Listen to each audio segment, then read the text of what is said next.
579 remains in effect until 1 a.m. Wednesday, and now includes the following counties in Texas: Dallas, Parker, and Tarrant.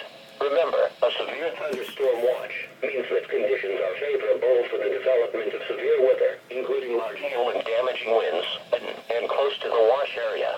While severe weather may not be imminent, persons should remain alert for rapidly changing weather conditions and listen for later statements and possible warnings.